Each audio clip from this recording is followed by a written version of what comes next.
नमस्कार दोस्तों। भारत में आजकल काफ़ी कंपनीज अपने इलेक्ट्रिक व्हीकल्स लॉन्च कर रही हैं और एक रिपोर्ट के मुताबिक साल 2030 तक भारत में सभी कमर्शियल व्हीकल्स को इलेक्ट्रिक व्हीकल्स में बदलने का प्लान है। पर क्या भारत और भारत की जनता इस शिफ्ट और इस ऑटोमोबाइल रिवॉल्यूशन के लिए तैयार है? चलिए बात करते हैं सबसे पहले इससे होने वाले फ़ायदे और इससे बढ़ती हुई अपॉर्चुनिटीज़ के बारे में। Number 1, air quality. भारत में सिर्फ गाड़ियों से 27% एयर पॉल्यूशन होता है, तो इलेक्ट्रिक व्हीकल्स अडॉप्ट करने से यह काफ़ी कम किया जा सकता है। Number 2, easy on consumer pocket. Bharat में पेट्रोल के रेट्स कई जगह 110 तक पहुंच गए हैं, तो ऐसे व्हीकल्स जो बिजली से चार्ज हो पाए वह एक आम आदमी की सेविंग्स का जरिया यकीनन बनेंगे। Number 3, cost reduction for fleet operators. कुछ ऐसी कंपनीज जैसे अमेज़न, बिग बास्केट और वह सब जिनके बिजनेस मॉडल में होम डिलीवरी है, उनकी ऑपरेटिंग कॉस्ट काफ़ी हद तक कम की जा सकती है इलेक्ट्रिकल व्हीकल्स पे स्विच करके।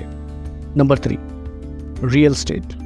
अब क्योंकि भारत इलेक्ट्रिकल व्हीकल्स की तरफ धीरे धीरे मूव हो रहा है, तो जगह जगह पे चार्जिंग स्टेशंस भी सेटअप होंगे, तो रियल एस्टेट के लिए यह अच्छी इन्वेस्टमेंट हो सकती है।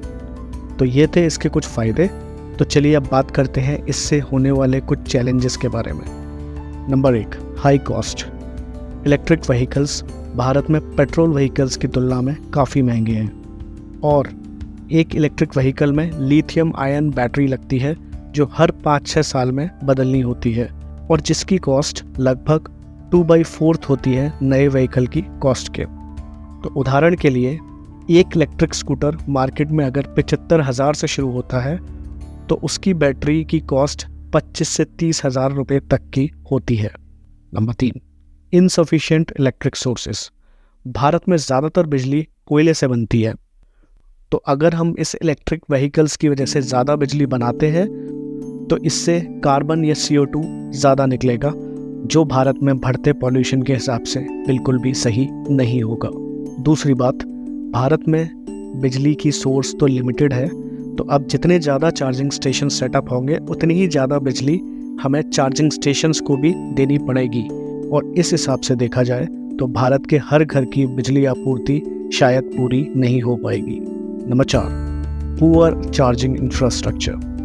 तो दोस्तों, हर इलेक्ट्रिक व्हीकल की अपनी एक रेंज होती है जहां तक वह चल सकता है एक बार पूरा चार्ज करके। इस हिसाब से भारत को जगह जगह पे अभी और चार्जिंग स्टेशंस बनाने होंगे और क्योंकि यहाँ हर दूसरे व्हीकल का चार्जिंग पोर्ट भी अलग है, तो इसे हासिल करना और भी कठिन है।